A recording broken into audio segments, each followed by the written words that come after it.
Pour souder ensemble des boutures, de plomberie et des choses comme ça, qui permet d'économiser pas mal d'argent par rapport à si on achète des pièces qui sont déjà faites. Et puis ça permet de bricoler, de tâter, de voir traverser le fait. C'est très ludique.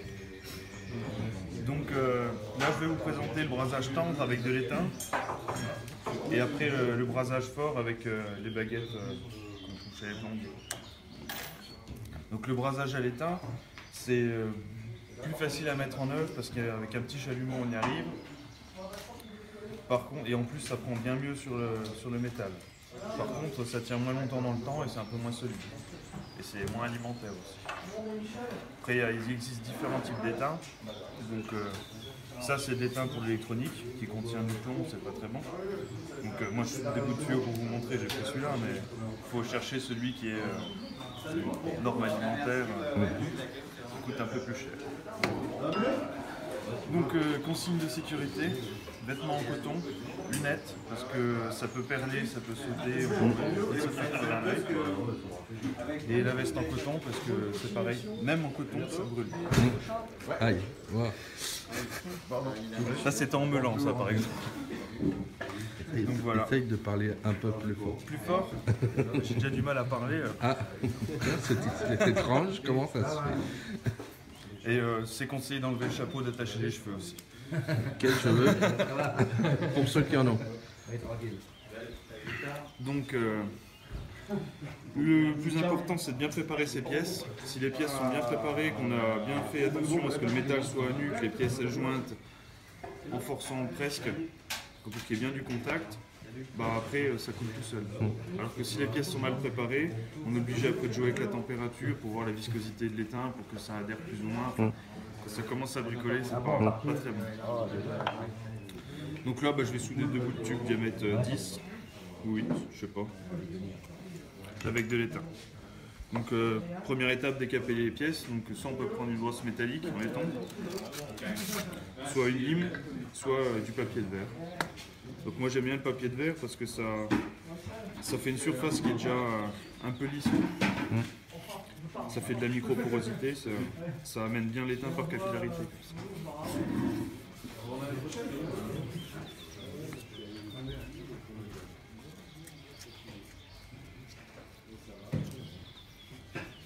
Intérieur aussi. Oui, bien penser à gratter l'intérieur.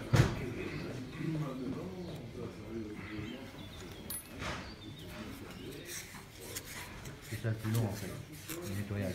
Voilà. Ça c'est là qu'il passe plus de temps là, nettoyer. Donc on voit la différence entre le métal oxydé et puis une fois qu'il était bien nettoyé. Donc ensuite il faut utiliser des pâtes. Donc pour chaque type de brasage il y a une pâte spécifique. Donc celle-là c'est de la spéciale à étain cuivre.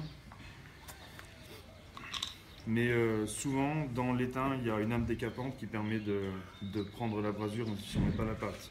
Par contre ça c'est impératif pour braser du laiton. Parce que le laiton si on n'a pas le flux ça ne marche pas.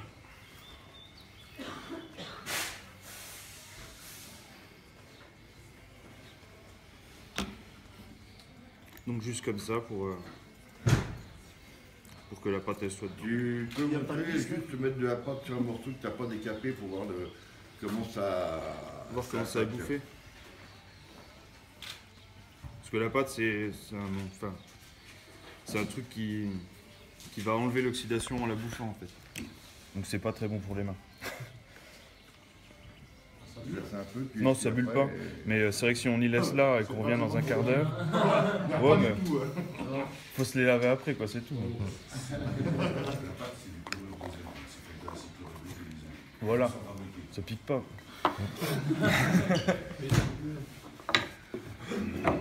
Donc se mettre sur un support qui craint pas le feu. J'aime bien les grosses pierres. Une table en bois par exemple, c'est très très approprié.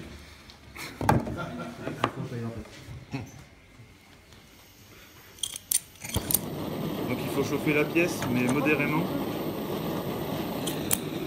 Pierre à feu. Ouais, j'ai trouvé ça à Brico Machin, c'est là.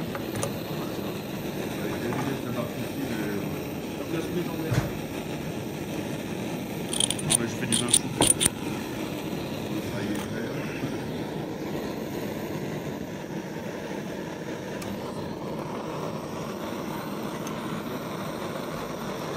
Bon. Là je vais peut-être m'asseoir. C'est une chaise. Ah, je peux pas me mettre là-dessus. Bah oui, tu es tout jeune, hein.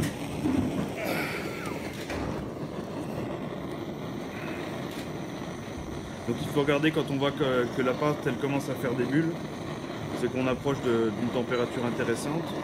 Et après il faut essayer en mettant le métal au contact.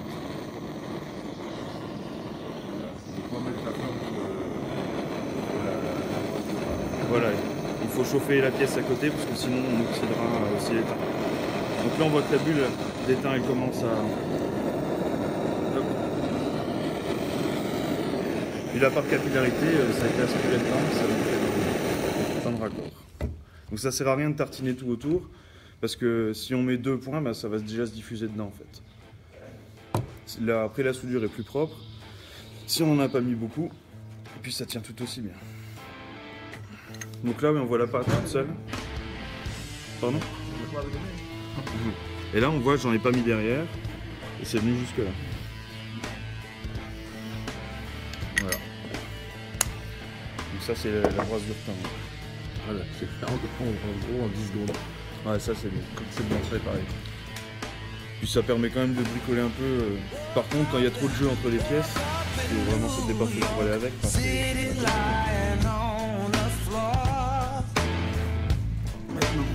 L'autre. Allez, santé. C'est important aussi pour bien s'hydrater. C'est important. Donc alors. Donc là j'ai déjà commencé à préparer les pièces. Donc pareil, on va faire encore le cuivre.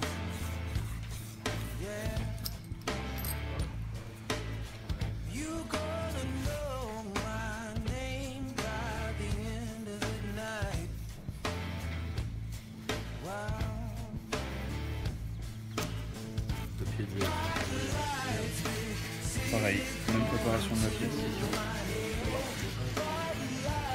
Celui-là non, mais il y en a du aliment. J'ai pris ce que ce qui m'a tombé sous la main, mais bah, ça existe. C'est mieux. Et c'est mieux.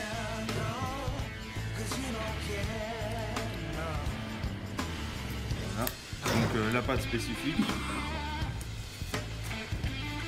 C'est pas la même que la dernière fois. Pas la même pâte. Non, c'est pas la même pâte. Quelque chose de différent. Bah là déjà la texture c'est pas du tout la même. Celle-là elle est presque solide et quand on chauffe c'est là seulement que ça va être filé. D'accord. Comme une... On coupe pas au montage. Ah oui c'est très bien pour les mains aussi.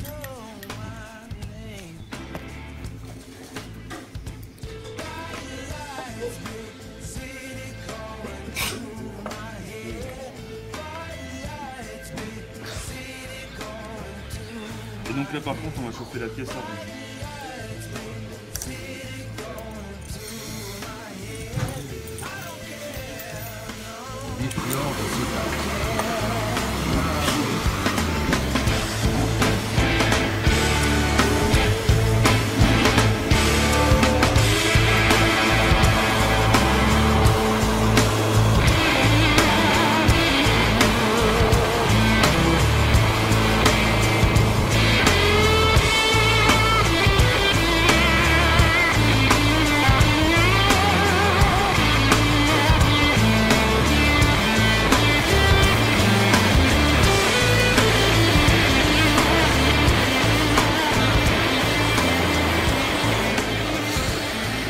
Voilà. Donc on voit aussi que par capillarité ça s'est diffusé sur tout le raccord. Et ça c'est costaud. Ça tient à 45 bars. Donc quand on aura ça dans les réseaux. Voilà. Si vous avez des questions, si elle finit, on va vraiment faire des raccords. Voilà. Pareil, un petit dé qui va vous prendre, je sais pas combien d'euros de l'heure. Des trucs simples. Ouais. Voilà. Merci beaucoup. Fight love.